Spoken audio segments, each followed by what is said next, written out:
Hey everybody, it's Ashley here from Lovely Commotion. Thank you for joining me this Sunday. I cannot believe the end of the year is here. I just am so incredibly thankful that I got to make it through the year. Our friends got to come the whole year, and I feel incredibly blessed. I realize that is not the situation that many of you have been in, and I know that it's a privilege that I got to have these children all year long. And so it makes graduation a little bit harder for me because normally, of course, we have a full year with our students, and I know that it's been a blessing to get to have them in our classrooms. And even if you didn't, I know that this just feels different, right? It's just a different feeling around graduation this year because we came through a lot as teachers for this year, and our children came through a lot as well. It wasn't an easy time in the world, but it's time to bid adieu to our pre-kindergartners during graduation. So my friends graduate this week, and I'm a little sad about it. I always get teary. I fall in love with our families just as much as my students. And it's always feeling like saying goodbye to, some great friends and just great little people. And I'm not gonna lie.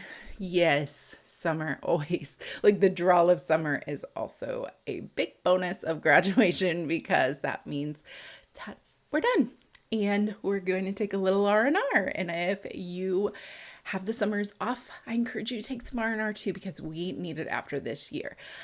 But before my friends leave me, I want to make sure that I am doing what I can, even when I'm not there, to kind of combat that summer slide, if you will. Summer slide is when our friends lose some of those skills that they had when they were with us. And then when they go back to kindergarten, or start kindergarten, I should say, they don't have those skills anymore because they weren't practicing them. And some of these skills for me that I want to make sure that they hold on to is name writing. Name writing is something those kindergarten teachers want those kiddos to know, and we definitely practice it. But then when they leave me, I'm not sure if that's going to happen or not. So I always like to send home some sort of resources, right? Something more for parents than anything, but something so they know some things that they can do. Because many times a lot of them will resort to just going and grabbing a workbook from the Dollar Tree. Well, that's not a horribly bad thing, and it will be okay. It's not exactly what I would choose for them. And so I want to make sure that I am sending home some things that they can do together as a family, but not make it too overwhelming.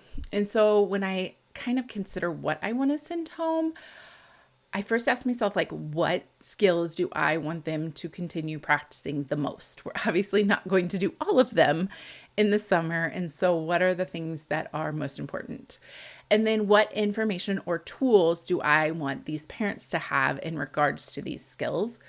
And of course, because it's a real thing, we need to decide how much money we're willing to put into the summer bags, because I can tell you, if budget was endless, I could definitely send them home with some really cool stuff, but that just isn't always our reality, and that's okay. So this year, I want to share what I'm doing. I love change, so it may change next year. It wasn't the same last year because of COVID, wasn't the same the year before that, but I, because of COVID, created some at-home activity packs for families, and so those have been super helpful when creating these bags because now I already have something ready for parents that is written in a way that is for parents to read them and not an early childhood educator. So let me share what I am sending home this year, and then I'm going to share what I'm not sending home. Let's get started. So the first thing is I am just using a regular zip top bag.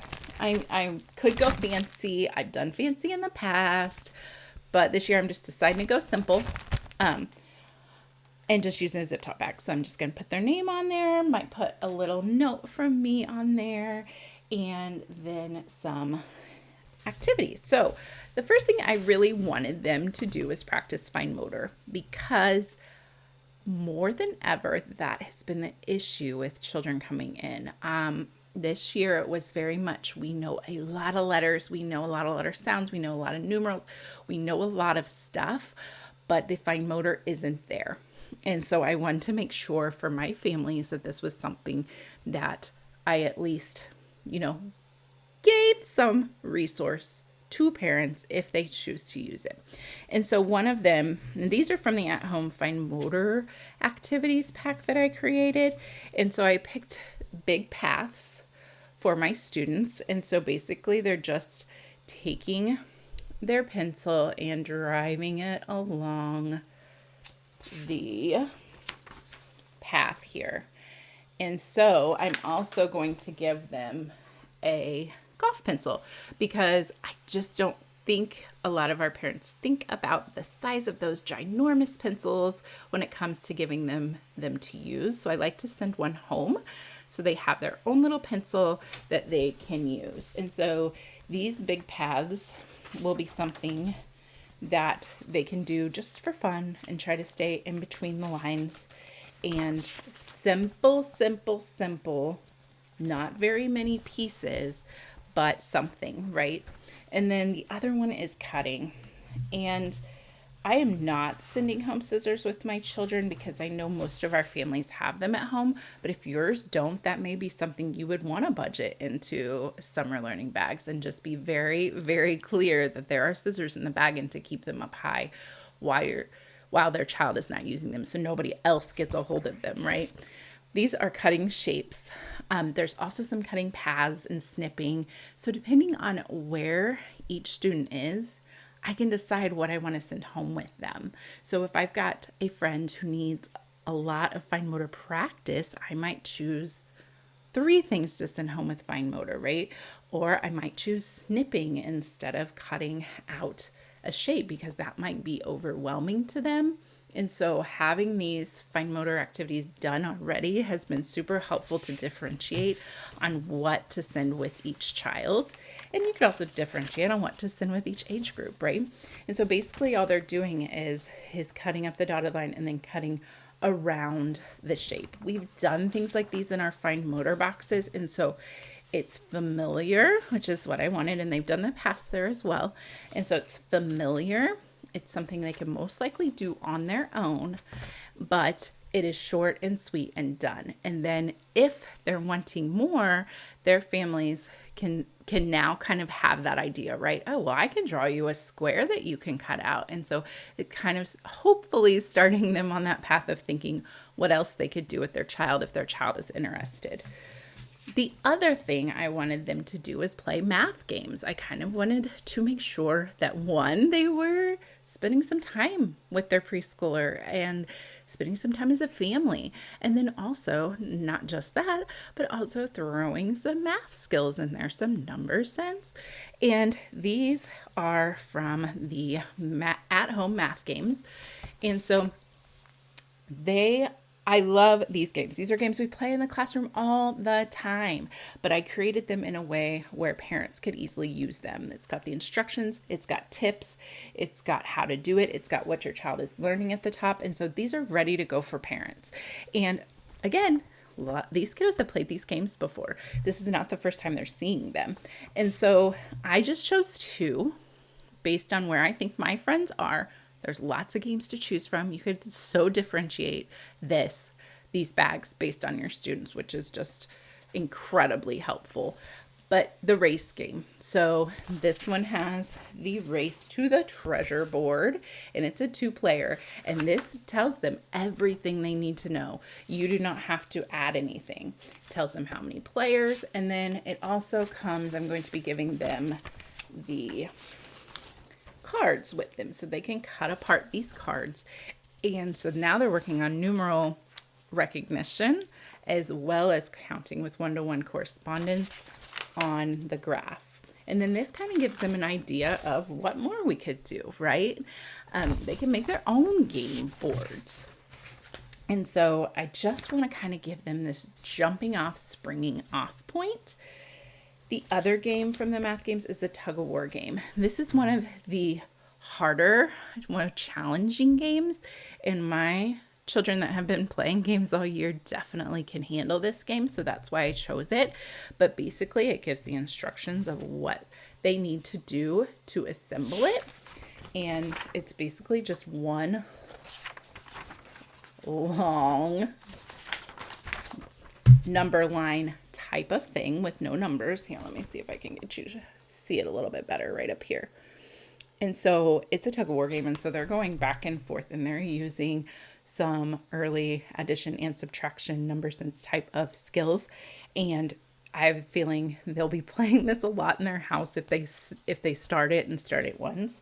I'm also sending home a dice with them, just because you never know if they have one. A lot of them have games they go and pull them out of, but give them their own dice. I had in the past used these little dice, but I will be finding some probably foam ones just to be a little bit safer. I always want to be aware that they have younger siblings at home and that we don't want to have anything too small. And so I will definitely be finding the bigger foam dice for them. I saw the Dollar Tree had them, so that will be where I'll be going. Another thing that I want to make sure that they practice was name writing, right? I don't know if they'll practice it. I'm not sure if they'll practice it the way we practice it at school. And so what I like to do is just take a page from their name writing notebook and copy it. And I'll put a couple of copies in here. Obviously, this is not something I want them to sit and be doing all summer long, but it does at least give the parents the idea that, look, the first letters a capital and the rest are lowercase. And that may not be how you choose to teach your kiddos how to name write. And so you can definitely change that on the name writing notebook. It's however you type it in is how it will print out. But I wanted to give them something familiar. Again, they know exactly what this is. They've done it with me. And so they know what to do. And so all of this is familiar to them. And that's what I really wanted. So obviously this is a lot of papers that is not for kids. It is for kids, obviously, but if they look at it, it's not going to be all too exciting. It's like, okay, a whole bunch of papers. So I'm also sticking in bubbles because I want these kiddos to go outside and have fun. That is a message I want to send. And so bubbles are easy and sidewalk chalk is easy. So I want them to be creative. I want them to go outside. And so these things communicate that. And hopefully if they don't go outside a ton, that maybe that will get them out there a little bit. And then the last thing I'm putting in there is an author recommendations for young children. And so I created this document because we have read so many amazing, amazing books by fabulous authors throughout our year together. And many of them are in the literacy units that I created and that I use with my children. And so I want them to take that. So if they go to the library, many of them do the library summer program. I don't want them wondering, what should we pick? What should we look for? What should we find? Because the library is a very overwhelming place. There's tons of books, right? And so I wanted to give them some authors that, if you go straight to this author, you're going to find some quality books. You're going to find some books that your child has already had exposure to. So they're already going to have this schema sitting in there, and they're already going to know this author. They're already going to be familiar with the pictures that go with that author. So there's 9 of them here. This is a free download in my TPT store. Put a link up there for you. But I've got, I basically just put the author's name and then kind of a blurb to give them an idea about what that author will give them. So for example, Mo Wilms, underneath it says, looking for laugh out loud books. Mo Wilms has you covered. His Elephant and Piggy book collection and Pigeon book collection will have your child giggling uncontrollably. These are by far our favorite books. So I definitely wanted them to know that. You go to the library, you go get Mo Wilms, and you're going to have a happy preschooler who really wants to read with you. And then the other authors on here are Anna Duendy with the Llama series, Eric Litwin with Pete the Cat, Laura Numeroff with the If You Give a series, Eric Carl, of course, Todd Parr, Jan Brett, Lois Ellard, and Anna McQuinn, who does the Lola books. So I wanted them to have these on hand, take it to the library with them if they choose, and already have, not have to stand there going, what should we check out? Or, of course, let their child pick the book they want based on what they see on the cover, but then maybe check out some others too from these amazing authors. And then the bottom of the page has books about starting kindergarten. So I wanted to give them some ideas of, hey, you could check out these books if your child's starting kindergarten, and that might help the transition a little bit. And so that's it. That's all I'm putting in. It may not seem like a ton to some, but here's the reason. I want to make sure that this is not overwhelming. Do I have so many things I could add and so many things I want to teach parents and so many things I want them to do with their child this summer? Oh my gosh, yes. But the reality is that everybody's schedule is different. Every family looks different, and every family isn't wanting to do that, right? Summer's supposed to be fun and not rigid. So I certainly don't want to send home a packet of things to do that is going to keep them busy all summer long, but might also kind of suck that fun factor out of it, right? And I also don't want to add too much because let's be real. Some families won't use these, and that's okay. I'm okay with that. If I create these, I have to acknowledge the fact that some families may not use these, and that's okay, because at least I can see that I have tried and I have given, right? There's not much more I can do than that. But it also feels like, I'm not leaving them hanging for the summer, but I'm also not going, oh my gosh, there's so many things you could do. Let's just lay them all out. Because when we lay them all out, it gets so incredibly overwhelming. And I don't want to do that, right? I don't know if you've ever had your kiddo come home from school and you get this packet about a project that they're going to be doing, and your instant thought is, oh my goodness, this is going to be so much of my time and I did not sign up for this, right? And I don't want these bags to be that. I want it to be something they can grab. Just, oh, it's a rainy day. We don't have anything to do today. Let's grab something out of the bag. Let's play one of those games Miss Ashley sent home. And that's all I want it to be. And so I am going to show these bags to my kiddos this week before they leave me, so they kind of know what's in there. But all of these things are things they've seen before. So familiarity. Also, I'm going to give my parents a heads up that this is coming home, because I want them to know there's going to be bubbles, there's going to be chalk, there's going to be ideas for you. And also, do not feel that pressure to finish this. These are just things that you could do on a rainy day or a day together, or maybe even grandparents, come over and read some of these books, or practice cutting, or play a game. So many things. But I want them to know, this is not a stressful thing. I just want to give you something in case you're looking for something to do during those summer months with your preschooler. So that's what I'm putting in my summer bags. If you do summer bags, will you let me know what you put in yours? I'm actually very curious. I obviously could go so much more, could go so much deeper. It could be so Instagram worthy. But I also know that simple is just going to be easier for my families.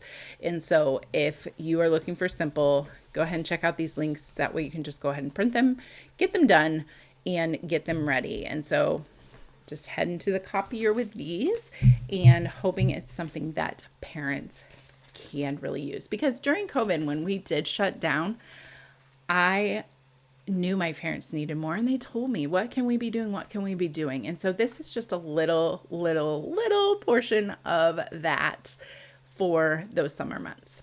So drop a comment. Let me know. Grab this freebie. This is a great freebie for any time. It wouldn't have to go into a summer learning pack. You could really send it home at any time about authors that would be great for their young readers, or their young children, not yet readers. So that's it. Let me know. What do you think? Are you going to try summer bags?